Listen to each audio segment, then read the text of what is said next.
Assalamualaikum warahmatullahi wabarakatuh. Baiklah, nama saya Indri Oktarolina, nomor BP 16011110. Baiklah, saya di sini akan menjelaskan mengenai sistem saraf reproduksi. Sistem saraf reproduksi adalah suatu rangkaian dan interaksi organ dan zat dalam organisme yang dipergunakan untuk berkembang biak. Sistem saraf reproduksi pada suatu organisme berbeda antara laki-laki dan perempuan. Reproduksi adalah cara dasar mempertahankan diri yang dilakukan oleh semua bentuk kehidupan seperti individu organisme ada sebagai hasil dari suatu proses reproduksi oleh pendahulunya. Cara reproduksi secara umum dibagi menjadi dua jenis, yaitu seksual dan aseksual. Dalam reproduksi aseksual, suatu individu dapat melakukan reproduksi tanpa keterlibatan individu lain dari spesies yang sama. Pembelahan sel bakteri menjadi dua sel anak adalah contoh dari reproduksi aseksual. Walaupun demikian, reproduksi aseksual tidak dibatasi kepada organisme bersel satu. Kebanyakan tumbuhan juga memiliki kemampuan untuk melakukan reproduksi aseksual. Reproduksi seksual membutuhkan keterlibatan dua individu, biasanya dari jenis kelamin yang berbeda. Reproduksi manusia normal adalah contoh umum reproduksi seksual. Secara umum, organisme yang lebih kompleks melakukan reproduksi secara seksual, sedangkan organisme yang lebih sederhana, biasanya sel satu, bereproduksi secara aseksual. Sistem reproduksi pada manusia. Pada manusia, reproduksi hanya berlangsung secara seksual. Sistem reproduksinya dibedakan menjadi organ reseptor pada pria dan wanita. Organ reseptor pada pria. Sistem reproduksi pada pria terdiri atas organ reproduksi yang berfungsi menghasilkan gamet jantan atau spermatozoa. Berdasarkan letaknya, organ reproduksi pria dibedakan menjadi organ reproduksi dalam dan organ reproduksi luar. Bagian organ reproduksi pria terbagi atas kandung kemih, tulang pinggul, vas deferens, uretra, penis, testis, skrotum, epididymis, rektum, kelenjar bronchoureal, kelenjar prostat, fasciculus minaris, dan sakrum. Yang organ-organ yang pertama yaitu testis. Berjumlah sepasang dan berbentuk bulat telur. Organ ini tersimpan dalam suatu kantong pelindung yang disebut skrotum atau kantong buah zakar, dan terletak di luar rongga perut, berfungsi untuk menghasilkan sel kelamin jantan atau spermatozoa, dan juga hormon kelamin jantan yaitu testosteron. Testis banyak mengandung pembuluh halus disebut tubulus seminiferus. Yang kedua yaitu saluran reproduksi yang terdiri atas epididymis, yaitu saluran panjang berkelok-kelok yang terdapat di dalam skrotum yang keluar dari testis. Setiap testis mempunyai satu epididymis, sehingga jumlahnya sepasang, kanan dan kiri. Saluran ini panjang dan berkelok-kelok di dalam skrotum. Di dalam epididymis ini sperma disimpan untuk sementara dan menjadi matang sehingga dapat bergerak. Yang selanjutnya itu vas deferens, yaitu saluran yang merupakan lanjutan dari epididymis. Bagian ujung saluran ini terdapat di dalam kelenjar prostat. Fungsi vas deferens ialah sebagai jalan sperma dari epididymis ke kantong sperma atau fasciculus minaris. Yang ketiga yaitu kelenjar kelamin. Di samping saluran kelamin, alat kelamin dilengkapi dengan kelenjar kelamin yang bertugas menghasilkan sekret atau getah, yaitu fasciculus minaris kantong sperma, berjumlah sepasang dan menjadi satu kantong. Dindingnya dapat menghasilkan cairan berwarna kekuningan yang banyak mengandung makanan untuk sperma. Yang selanjutnya itu kelenjar prostat. Getah yang dihasilkan dialirkan ke saluran sperma. Kelenjar bulbo-uretra menghasilkan getah. Kelenjar Cowper terdapat pada pangkal uretra. Getah yang diproduksi berupa lendir dan dialirkan ke uretra. Sperma bersama getah yang diproduksi oleh kelenjar kelamin tadi akan membentuk suatu komponen yang disebut semen. Semen ini akan dipancarkan keluar melalui uretra yang terdapat di dalam penis atau alat kelamin luar pria. Yang selanjutnya yaitu uretra. Uretra ialah saluran yang terdapat di dalam penis yang mempunyai dua fungsi, yaitu sebagai saluran urin dari kandung kemih keluar tubuh dan juga sebagai saluran untuk jalannya semen dari kantong semen. Organ reproduksi luar. Organ yang pertama yaitu skrotum. Skrotum adalah kantong yang di dalamnya terdapat organ reproduksi pria, yaitu testis. Yang kedua yaitu penis, merupakan organ yang berperan untuk kopulasi atau persetubuhan. Kopulasi adalah hubungan kelamin antara pria dan wanita yang bertujuan untuk memindahkan semen ke dalam rahim wanita. Di dalam penis terdapat uretra yang berupa saluran yang dikelilingi oleh jaringan banyak mengandung rongga darah atau corpus cavernosus. Apabila suatu hal corpus cavernosus itu penuh berisi darah, maka penis akan tegang dan mengembang, disebut ekskresi. Hanya dalam keadaan ekskresi penis dapat melakukan tugasnya sebagai alat kopulasi.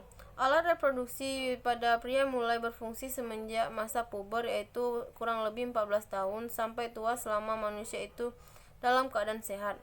Penis tersusun atas 3 jaringan erektil yang berasal dari pena dan kapiler darah, yaitu 2 corpus cavernosus penis yang 1 corpus cavernosus uretra.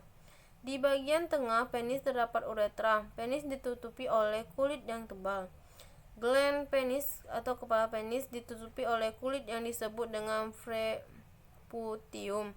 Preputium yang dibuang ketika seorang pria kahitan atau sunat. Yang selanjutnya itu organ reproduksi pada wanita. Organ reproduksi wanita terdiri atas organ tubuh luar dan dalam, yang terdiri atas tuba fallopi, rahim, endokrium, kanker serviks, dan ovarium, leher, rahim, dan vagina itu merupakan organ tubuh bagian dalam. Yang pertama yaitu ovarium, berjumlah sepasang, kecil, dan alat ini terdapat dalam rongga badan di daerah pinggang, bentuknya seperti telur. Di dalam ovarium terdapat jaringan kelenjar buntu atau kelenjar endokrin dan jaringan yang membuat sel telur atau ovum yang disebut folikel. Yang kedua yaitu saluran reproduksi. Saluran telur atau tuba fallopi berjumlah sepasang, kanan dan kiri. Pada bagian pangkalnya berbentuk corong yang disebut infundibulum. Infundibulum dilengkapi dengan jumbai-jumbai yang berfungsi untuk menangkap sel telur yang telah masak dan lepas dari ovarium. Yang selanjutnya itu rahim atau uretrus, bertipe simple, artinya hanya memiliki satu ruangan berbentuk buah fir yang bagian bawahnya mengecil yang disebut leher rahim atau cervix. Dinding rahim terdiri atas beberapa lapisan otot dan jaringan epitel. Lapisan dalam yang membatasi rongga rahim terdiri atas jaringan epitel yang disebut endometrium dan selaput rahim. Lapisan ini banyak menghasilkan lendir dan banyak mengandung pembuluh darah. Sebulan sekali, yaitu pada waktu menstruasi atau haid, lapisan ini dilepaskan dan diikuti dengan pendarahan. Dinding rahim akan selalu mengalami perubahan ketebalan dan peristiwa yang dipengaruhi oleh hormon. Nah, selanjutnya itu vagina, merupakan akhir dari suatu kelamin yang terdapat dalam vulva yang merupakan organ pertumbuhan bagi wanita. Karena fungsinya yang penting yakni untuk melahirkan bayi, maka organ ini banyak lipatan. Hal ini mempermudah wanita pada waktu melahirkan bayinya, sehingga vagina tersebut tidak sobek. Dinding-dinding vagina mempunyai banyak selaput lendir dan berkelenjar. Salah satu kelenjar yang penting ialah Glandula Bartholdi. Selanjutnya yaitu mekanisme reproduksi ovum dan sirkulasi menstruasi. Ovarium seorang wanita mampu memproduksi sel telur setelah masa puber sampai dewasa subur, yaitu berkisaran antara 12 sampai 50 tahun. Sedangkan setelah sel telur habis di ovulasi, maka seorang wanita tidak lagi mengalami menstruasi atau haid dan disebut juga masa menopause. Pada masa menopause, alat reproduksi tidak berfungsi lagi dan mengecil karena berkurangnya reproduksi hormon kelamin yaitu estrogen. Mekanisme reproduksi sel telur oleh folikel diatur oleh hormon yang dihasilkan di hipofisis. Mekanisme reproduksi sel telur dan sirkulasi menstruasi adalah sebagai berikut. Yang pertama, kelenjar hipofisis menghasilkan hormon FSH. Hormon ini berfungsi untuk memacu pembentukan folikel dalam ovarium. Folikel yang sedang tumbuh disebut juga memproduksi hormon estrogen. Fungsinya hormon adalah merangsang pertumbuhan endometrium dinding rahim, menghambat reproduksi FSH oleh pituitari, memacu pituitari untuk memproduksi hormon LH. Keluarnya LH dari hipofisis menyebabkan telur masak dan keluarnya dari dalam folikel. Peristiwa ini disebut ovulasi. Setelah telur masak dan meninggalkan ovarium, LH mengubah folikel menjadi badan berwarna kuning dan disebut corpus luteum. Dan sekarang tidak mampu memproduksi estrogen lagi, tetapi mampu memproduksi hormon progesteron. Hormon progesteron berfungsi untuk mempercepat dan mempertahankan pertumbuhan endometrium.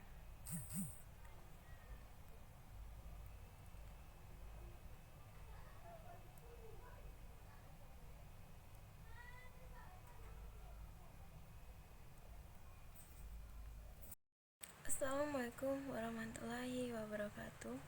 Baiklah, nama saya Indri Oktarolina, nomor BP 16011110. Baiklah, saya di sini akan menjelaskan mengenai sistem saraf reproduksi. Sistem saraf reproduksi adalah suatu rangkaian dan interaksi organ dan zat dalam organisme yang dipergunakan untuk berkembang biak. Sistem saraf reproduksi pada suatu organisme berbeda antara laki-laki dan perempuan. Reproduksi adalah cara dasar mempertahankan diri yang dilakukan oleh semua bentuk kehidupan seperti individu. Organisme ada sebagai hasil dari suatu proses reproduksi oleh pendahulunya. Cara reproduksi secara umum dibagi menjadi dua jenis, yaitu seksual dan aseksual. Dalam reproduksi aseksual, suatu individu dapat melakukan reproduksi tanpa keterlibatan individu lain dari spesies yang sama. Pembelahan sel bakteri menjadi dua sel anak adalah contoh dari reproduksi aseksual. Walaupun demikian, reproduksi aseksual tidak dibatasi kepada organisme bersel satu. Kebanyakan tumbuhan juga memiliki kemampuan untuk melakukan reproduksi aseksual. Reproduksi seksual membutuhkan keterlibatan dua individu, biasanya dari jenis kelamin yang berbeda. Reproduksi manusia normal adalah contoh umum reproduksi seksual. Secara umum, organisme yang lebih kompleks melakukan reproduksi secara seksual, sedangkan organisme yang lebih sederhana, biasanya sel satu, bereproduksi secara aseksual. Sistem reproduksi pada manusia. Pada manusia, reproduksi hanya berlangsung secara seksual. Sistem reproduksinya dibedakan menjadi organ reseptor pada pria dan wanita. Organ reseptor pada pria. Sistem reproduksi pada pria terdiri atas organ reproduksi yang berfungsi menghasilkan gamet jantan atau spermatozoa. Berdasarkan letaknya, organ reproduksi pria dibedakan menjadi organ reproduksi dalam dan organ reproduksi luar. Bagian organ reproduksi pria terbagi atas kandung kemih, tulang pinggul, vas deferens, uretra, penis, testis, skrotum, epididymis, rektum, kelenjar bronchoureal, kelenjar prostat, fasciculus minaris, dan sacrum. Yang organ-organ yang pertama yaitu testis. Berjumlah sepasang dan berbentuk bulat telur. Organ ini tersimpan dalam suatu kandung pelindung yang disebut skrotum atau kantong buah zakar, dan terletak di luar rongga perut. Berfungsi untuk menghasilkan sel kelamin jantan atau spermatozoa dan juga hormon kelamin jantan yaitu testosteron.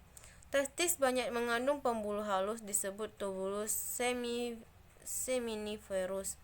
Yang kedua yaitu saluran reproduksi yang terdiri atas epididymis, yaitu saluran panjang berkelok-kelok yang terdapat di dalam skrotum yang keluar dari testis. Setiap testis mempunyai satu epididymis, sehingga jumlahnya sepasang, kanan dan kiri. Saluran ini panjang dan berkelok-kelok di dalam skrotum. Di dalam epididymis ini sperma disimpan untuk sementara dan menjadi matang sehingga dapat bergerak. Yang selanjutnya itu vas deferens, yaitu saluran yang merupakan lanjutan dari epididymis. Bagian ujung saluran ini terdapat di dalam kelenjar prostat. Fungsi vas deferens ialah sebagai jalan sperma dari epididymis ke kantong sperma atau vasikula spinalis. Yang ketiga yaitu kelenjar kelamin. Di samping saluran kelamin, alat kelamin dilengkapi dengan kelenjar kelamin yang bertugas menghasilkan sekret atau getah, yaitu vasikula spinalis kantong sperma, berjumlah sepasang dan menjadi satu kantong. Dindingnya dapat menghasilkan cairan berwarna kekuningan yang banyak mengandung makanan untuk sperma. Yang selanjutnya itu kelenjar prostat. Getah yang dihasilkan dialirkan ke saluran sperma. Kelenjar bulbo-uretra menghasilkan getah. Kelenjar Cooper terdapat pada pangkal uretra. Getah yang diproduksi berupa lendir dan dialirkan ke uretra. Sperma bersama getah yang diproduksi oleh kelenjar kelamin tadi akan membentuk suatu komponen yang disebut semen. Semen ini akan dipancarkan keluar melalui uretra yang terdapat di dalam penis atau alat kelamin luar pria. Yang selanjutnya yaitu uretra. Uretra ialah saluran yang terdapat di dalam penis yang mempunyai dua fungsi, yaitu sebagai saluran urin dari kandung kemih ke luar tubuh dan juga sebagai saluran untuk jalannya semen dari kantong semen. Organ reproduksi luar. Organ yang pertama yaitu skrotum.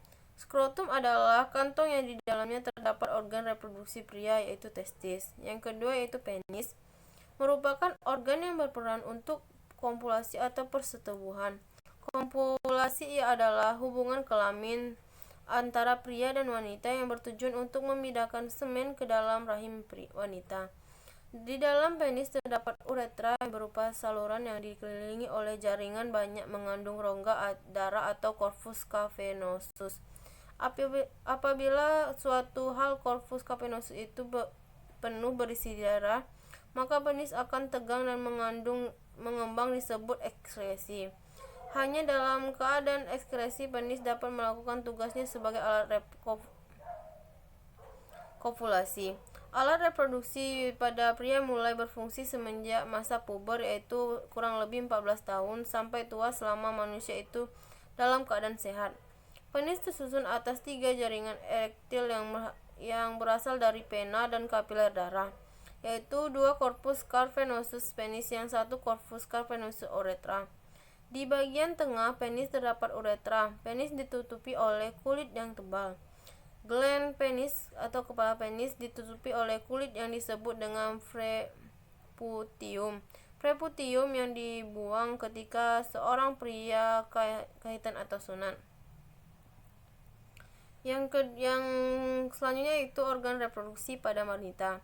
Organ reproduksi wanita terdiri atas organ tubuh luar dan dalam, yang terdiri atas tuba fallopi, rahim, endokrium, kanker serviks, dan ovarium, leher, rahim, dan vagina itu merupakan organ tubuh bagian dalam. Yang pertama yaitu ovarium, berjumlah sepasang, kecil, dan alat ini terdapat dalam rongga badan di daerah pinggang, bentuknya seperti telur. Di dalam ovarium terdapat jaringan kelenjar buntu atau kelenjar endokrin dan jaringan yang membuat sel telur atau ovum yang disebut folikel. Yang kedua yaitu saluran reproduksi. Saluran telur atau tuba fallopi berjumlah sepasang, kanan dan kiri. Pada bagian pangkalnya berbentuk corong yang disebut infundibulum. Infundibulum dilengkapi dengan jumbai-jumbai yang berfungsi untuk menangkap sel telur yang telah masak dan lepas dari ovarium. Yang selanjutnya itu rahim atau uretrus, bertipe simple, artinya hanya memiliki satu ruangan berbentuk buah fir yang bagian bawahnya mengecil yang disebut leher rahim atau cervix. Dinding rahim terdiri atas beberapa lapisan otot dan jaringan epitel. Lapisan dalam yang membatasi rongga rahim terdiri atas jaringan epitel yang disebut endometrium dan selaput rahim. Lapisan ini banyak menghasilkan lendir dan banyak mengandung pembuluh darah. Sebulan sekali, yaitu pada waktu menstruasi atau haid, lapisan ini dilepaskan dan diikuti dengan pendarahan. Dinding rahim akan selalu mengalami perubahan ketebalan dan peristiwa yang dipengaruhi oleh hormon. Nah, selanjutnya yaitu vagina, merupakan akhir dari suatu kelamin yang terdapat dalam vulva yang merupakan organ pertumbuhan bagi wanita. Karena fungsinya yang penting yakni untuk melahirkan bayi, maka organ ini banyak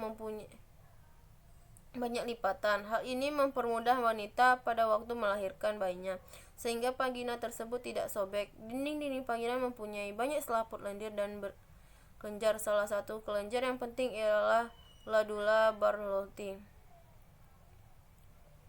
Selanjutnya yaitu mekanisme reproduksi ovum dan sirkulasi menstruasi. Ovarium seorang wanita mampu memproduksi sel telur setelah masa puber sampai dewasa subur, yaitu berkisaran antara 12 sampai 50 tahun. Sedangkan setelah sel telur habis di ovulasi, maka seorang wanita tidak lagi mengalami menstruasi atau haid dan disebut juga masa menopause. Pada masa menopause, alat reproduksi tidak berfungsi lagi dan mengecil karena berkurangnya reproduksi hormon kelamin yaitu estrogen. Mekanisme reproduksi sel telur oleh folikel diatur oleh hormon yang dihasilkan di hipofisis. Mekanisme reproduksi sel telur dan sirkulasi menstruasi adalah sebagai berikut. Yang pertama, kelenjar hipofisis menghasilkan hormon FSH. Hormon ini berfungsi untuk memacu pembentukan folikel dalam ovarium.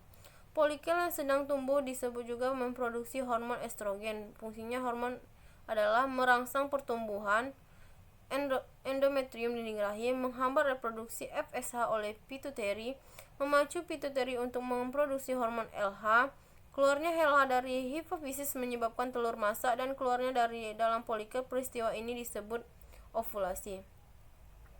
Setelah telur masak dan meninggalkan ovarium, LH mengubah folikel menjadi badan berwarna kuning dan disebut corpus luteum. Dan sekarang tidak mampu memproduksi estrogen lagi, tetapi mampu memproduksi hormon progesteron. Hormon progesteron berfungsi untuk mempercepat dan mempertahankan pertumbuhan endometrium.